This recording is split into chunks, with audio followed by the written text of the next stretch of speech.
2시간 전에 마감한 트레이더가 생생하게 전하는 글로벌 마켓 리뷰 델타원입니다.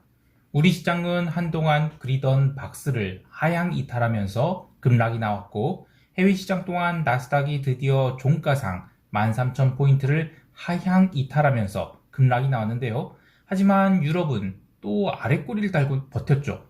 시장이 하락으로 전환된 것인지, 그리고 이틀 동안 지켜본 CBOE의 원데이 볼러틸리티 인덱스, 요 흐름은 어떠한지 등을 이야기해 보겠습니다. 먼저 아시아 세션 갑니다. 우리 시장은 개장 초에 외국인이 현물 매도가 있긴 했지만 선물은 갭 상승 출발하는 등 무난한 흐름을 보였습니다. 특히 개장 후 갭 상승한 것을 채우고 나서는 9시 30분부터 반등을 해서 홍콩시장 개장 무렵에는 시가가 갭 상승한 자리까지 올라왔어요. 이때까지만 해도 특별히 미결 변화가 의미 있게 나타나지는 않았고, 현물 매매 동향 또한 별다른 특이점을 찾을 수가 없었습니다. 하지만 홍콩 시장이 본장 개장 후 또 매도가 시작됐죠. 그래서 우리 시장 또한 외국인이 대량이 선물 매도가 그때부터 시작됐어요. 그동안에 단단히 버티던 330선을 선물이 하회하면서 외국인들은 선물 매도를 늘렸고, 시장에는 쏠림 현상이 발생하기 시작합니다. 우선 위클리 옵션에서의 개인이 콜옵션 매수가 무려 4만 개가까지 늘어나는 등 닥치고 물타기 콜 매수가 늘어났고요. 또 먼슬리 옵션 시장에서도 풋옵션이 롤링 다운이 일어나게 됐어요. 오후 1시까지 시장은 324선 부근까지 밀리게 되는데요. 이렇게 하락이 나온 동안 선물 미결제 약정은 오히려 감소했고요. 특히 오후 2시부터 시장이 조심스럽게 반등 시도를 하자 선물 미결은 더욱 감소하면서 전일 대비 무려 4,200계약이나 감소하게 됩니다. 이것은 이번 시장 하락이 신규 선물 매도, 그러니까 방향성을 아래로 보고 쐈다기보다는 월요일에 시장을 330에서 337 박스로 봤던 쪽에서 선물 매수 포지션을 대량으로 늘렸던 것을 이거 잘못 봤구나 하고 손절매했다고 볼 수 있겠어요. 그러나 단순히 롱 포지션이 스탑이라고 해서 그냥 롱이 빠져나갔구나 라고 보기에는 걱정되는 면이 제법 있었는데요. 우리 시장만 볼 게 아니라 이머징 인덱스 전체를 본다. 그러면 4월이 상승뿐만 아니라 3월이 상승분마저 모두 반납하려 하고 있어요. 이것은 시장이 반등이 나온다면 이제는 숏이 강력하게 쌓일 수 있는 상황이 되었다는 의미인데요. 참 아쉬운 것은 지난주 초에 들어온 슈퍼개미 풋옵션 매수가 그저께죠. 그러니까 월요일에 1포인트밖에 안 되는 수익을 모두 청산해버렸어요. 그래서 이 화요일의 하락을 멀뚱멀뚱 지켜봤을 텐데, 이 옵션 매매, 특히 옵션 매수는 기본적으로 어느 정도 버릴 각오를 하지 않다면 이익을 내는 게 참 만만치 않은 일입니다. 근데 옵션을 140억을 질렀으면 그거 버릴 수 있겠어요? 버릴 수 있어야 버는 거예요. 반대로 옵션 매도자들은 옵션 매수자들이 버리는 프리미엄을 먹고 사는 것이기 때문에 리스크의 크기를 판단하여 들고 나올 때, 그러니까 특히 도망칠 때를 판단하는 것이 핵심입니다. 자, 시장 이야기로 돌아와서 오늘이 지수 하락으로 콜 클래스의 변동성 커브가 스머크로 쳐왔게 됐어요. 좀 과하다 싶을 정도로 콜 옵션이 눌렸다고 보는데요. 이렇게 되면 단기적으로 또 콜 옵션이 튈 수도 있겠어요. 물론 시가 갭다운이 크게 나온 경우에 한해서인데요. 반대로 풋옵션은 극의 가격까지는 아니지만 전반적으로 아이고 죄송합니다. 변동성 커브가 스마일이 됐어요. 그래서 하루 정도는 하락 시세가 더 이어질 수 있다라 보지만 주봉을 대음봉으로 만들지는 이건 투자자들이 심리에 달려 있을 것 같아요. 콜 클래스에서는 이제 2530포인트 이상은 없다라고 생각하는 것 같은데요. 잔존일이 아직도 2주 넘게 남아있죠.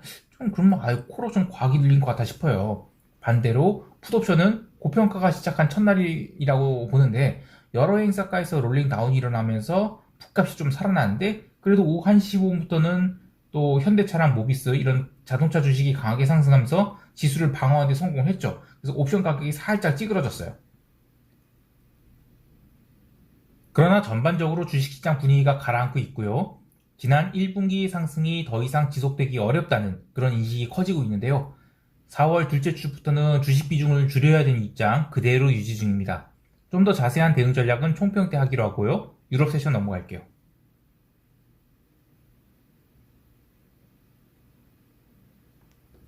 유럽 증시는 오늘도 강했습니다. 물론 처음에는 분위기가 살짝 묘했어요. 월요일날 그 미국 애프터마켓에서 퍼스트 리퍼블릭 뱅크 FRC죠. 여기 이제 예금 감소 이야기가 나오면서 급락이 나왔는데, 그것에 대한 부정적 인식 때문인지 UBS 그룹 그것도 갭다운이 세게 나오고요. 또 방코 산탄데르 한번 볼까요? 자, 방코 산탄데르 이 산탄데르 참 큰 은행이죠. 얘도 갭다운해서 그냥 쭉 종가까지 밀려버렸어요. 자, 그런데도 불구하고 유럽 증시는 초반에만 눌렸을 뿐 전반적으로 매수세가 좀 훨씬 강했습니다. 미국 본장 개장 후에는 미국 증시가 눌린데도 불구하고 그 현물 매수가 계속 들어와서 현물은 아래 꼬리를 달고 약보합 마감을 했습니다. 물론 그 뒤에 선물이 다시 빠졌어요. 근데 어쨌든 유럽 증시 강세돼서 주요 IB들이 의견이 엇갈리고 있습니다. 뭐 그 뱅커 오브 아메리카 메릴린치 같은 경우에는 22의 긴축이 결국 리세션 가져올 것이다. 그러니까 그런 거 감안하면 유럽 주식은 하락해 둔다. 뭐 강력 숏이죠. 또 JP모건 전략팀도 그 미국 증시 대비 유럽 선호를 이젠 이익 실현해야 된다. 유럽 이젠 상단에 다 왔다. 뭐 이런 식으로 소극적이나 롱 관점을 중립으로 바꾸고 있어요. 반면 도이치뱅크는 아니다. 미국 대비 유럽이 변동성을 잘 견딜 것이다. 그러면서 점진적 상승을 이어나갈 것이라고 보는데 업사이드는 여기서부터 한 3%더 올라갈 것이다. 이거 그럼 무슨 더 올라간다고 그 롱 베팅 하겠어요? 근데 어쨌든 유럽 시장의 특징이 이렇어요. 아까 여러 번 제가 얘기하는데 한 번 저변동성 구간에 들어가면 한 달이고 두 달이고 아주 굉장히 징그러운 박스권에 갇힌다는 거예요. 자, 이런 상황에서 오늘 유럽 채권 시장이 상당히 세게 올랐는데요. 채권 시장의 상승이 뭐 지난주에 채권 옵션 만기 이후에 미국 국채가 오르기 시작하면서 그동안 유럽 채권 눌린 게 한꺼번에 튀어올랐다라고 할 수 있겠어요. 게다가 22의 그 빌로아는 프랑스 인플레이션이 정점에 도달했을 가능성 얘기했죠. 채권 시장이 박스를 만들어가는 과정은 이제 한두 달짜리가 아닐 텐데 어쨌든 지난주에 형성했던 저점권을 깨지 않고 빠르게 튀어올랐다는 것은 다음 레벨까지는 또 채권이 더 무난하게 상승할 수 있음을 보여줘요. 오늘 이 채권 상승의 채권 변동성 지수인 무브 인덱스가 137.13포인트로 상당히 세게 올랐는데요. 볼까요? 요게 이제 무브 인덱스죠. 예. 이게 일단 뭐 바닥에서 얼마 안 올라온 것처럼 보이지만 진폭 자체는 그 상당히 세게 올랐습니다. 137.1포인트. 그리고 금리가 내려가면 채권 변동성이 오른다는 것은 지금 시장이 살살 리스크 5% 바뀐다는 것을 보여주는데 근데 정신 못 차리고 있는 주식은 이거는 날 잡아 부러지기 시작하면 또 강하게 부러질 수 있다고 봐요. 자, 통화시장에서는 아시아 세션에서의 증시 약세와 함께 오지달러가 먼저 망가지기 시작했죠. 그리고 이어서 유럽 세션 시작과 함께 유로화도 부러지기 시작했어요. 그래서 대부분이 비달러 바스켓이 크게 하락을 했는데 야, 우리 원하는 NDF에서 1339원까지 올랐는데 이것만 보면 야, 달러 스마일이 생기면서 리스크 오프에 대해서 미 달러 매수수가 있다. 뭐 이렇게 볼 수 있는데 제가 멤버십 회원분들까지 얘기했듯이 이 미국 1년물 CDS 스프레드를 보면 이거 좀 이건 아니지 싶어요. 한번 볼까요? 요게 이제 1년물 CDS 스프레드예요. 어제 또 올랐죠. 그래서 어제는 이제 156.95포인트까지 올랐는데 이 최근 상승률이 장난이 아닙니다. 뭐 5년물도 마찬가지예요. 5년물도 지금 60포인트까지 올랐네. 자, 근데 이제 중국 같은 경우에 어떠냐? 1년물이 30포인트. 그래서 이게 5배가 올랐어요. 중국보다. 참 보통 일이 아니죠. 자, 그래서 저는 이거 시장이 뭐 증시는 모르겠어요. 증시는 뭐 아무래도 실적 이슈가 있어서 왔다 갔다 하겠지만 이제는 부채 한도 협상을 의식하기 시작한 것 같아요. 아직 우리 언론에서는 뭐 부채 한도 협상 이야기가 안 나오고 있는데 만약에 뉴스가 나왔다. 그럼 CDS는 폭발할 것 같아요. 자, 여하튼 이 정도 수준이 되면 이거는 뭐 중국에 비해서 CDS 스프레드가 아마 5배? 뭐 이런 또는 좀만 더 올라가면 뭐 10배 뭐 쉽게 찍죠. 그럼 헤드라인을 그렇게 쓰기도 쉬워요. 그래서 조금 걱정이 됩니다. 자, 상품 시장에서는 구리가 마이너스 3% 가까이 밀리면서 톤당 8,500달러대로 밀렸어요. 당장은 반등하기가 어려워 보이는데 상품 시장만 놓고 보면 중국 모멘텀 분명 꺾인 것 같아요. 그런데 아직도 뭐 루이비통이라든지 에르메스 정신 못 차리고 있죠. 볼까요? 에르메스? 얘가 에르메스 주가인데 1992유로예요. 전혀 안 빠지고 있죠. 자, 근데 이거 유럽도 조만간 뚝 가고 부러지지 싶어요. 근데 어쨌든 유럽 증시는 타이밍이다. 자, 지난주 그 파이낸셜 타임스 기사에서 에르메스 공방의 그 아티스트들에 대한 이야기 나왔는데 제가 뭐 구체적으로 읽어보진 않았지만 중국 수요를 과연 얘네들이 채워주고 있는 걸까? 궁금하긴 합니다. 자, 기름도 유럽 세션 초반만 해도 79달러 넘긴 했는데 상품 통화 약세 그리고 유로화도 약세를 보였죠. 그래서 빠르게 밀려서 미국 세션 개장 1시간 후에는 76.5달러까지 하락했어요. 근데 이후에는 뭐 더 하락하지 않고 하방 경직을 보이면서 77달러에 안착을 했는데 내일 원유 재고 발표 있죠. 그래서 기름 시장 버틴다. 그러면 기름은 75달러 부근에서는 풍매도 쌓기 시작할 거예요. 자, 이제 미국 세션 넘어갈게요.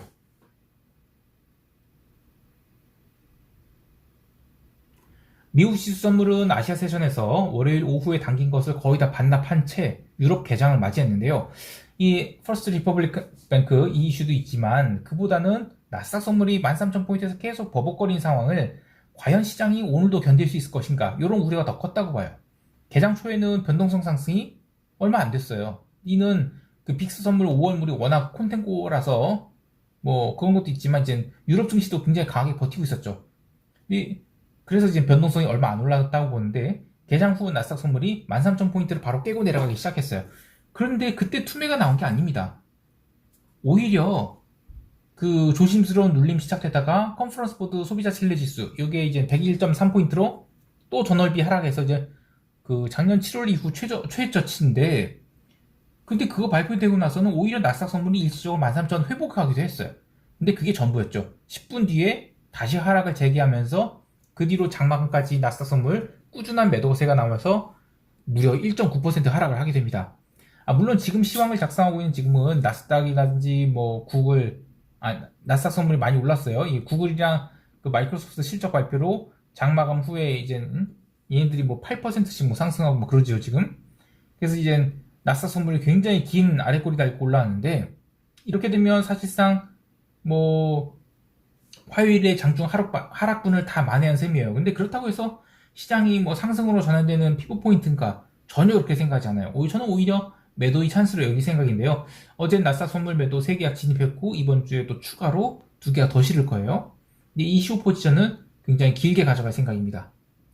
개별 종목을 보면 엔비디아만 버티고 있을 뿐 AMD나 마이크론 등은 이미 부러지기 시작했죠. 한참 강하게 버텼던 메타 플랫폼스도 살짝 무너지고 있는데, 지난주까지만 해도 나름 강세를 보였던 은행주들도 다시 조정을 받기 시작했어요.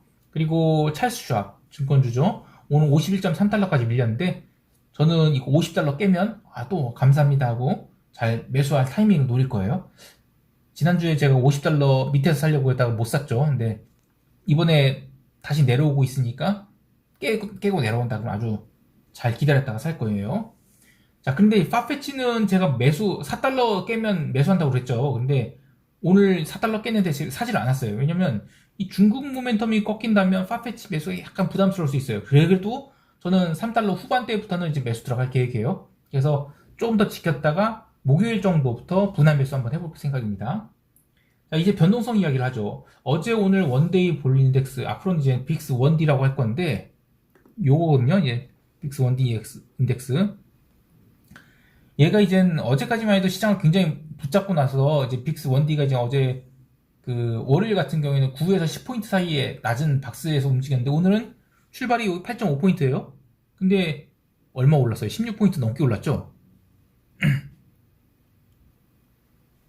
네, 이 변동성 지수가 하루에 따블이 난 거예요, 100%. 놀랍죠? 이게 만약에 빅스다, 그러면 옵션 시장은 뭐 이제 사고가 난 수준이죠. 근데 그동안은 이제 워낙 변동성이 눌려 있었던 것도 있지만, 기초 자산인 S&P 지수가 마이너스 1.6% 하락하는데 원데이 변동성이 따블이나 올랐다? 야, 이거 참. 근데 저는 이런 단기 지표들이 자꾸 늘어나는 게 불편하게 느껴져요. 시장 템포가 빨라지는 것도 그렇지만 점점 투기적인 거래를 부추기는 게 불편해요. 여러 차례 이야기하지만 단기 흐름을 높은 승률로 맞출 수 있는 사람은 없어요.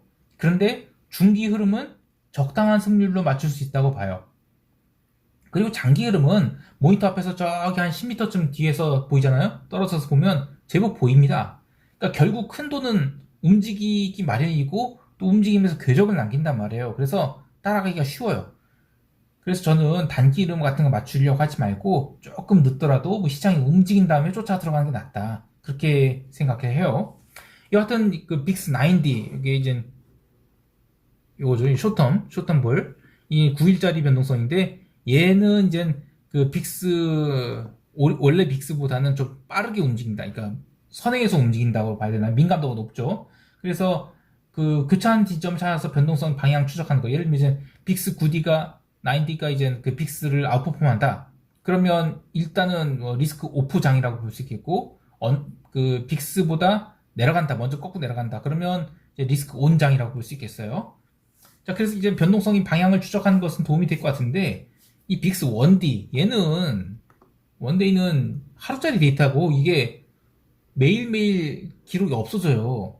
연결해서 안 나옵니다. 그래서 이게 트레이딩에 큰 의미가 있을까 싶어요. 어쨌든 좀 더 연구해 볼게요. 자, 이제 시장 총평하면서 대응 전략 이야기할게요.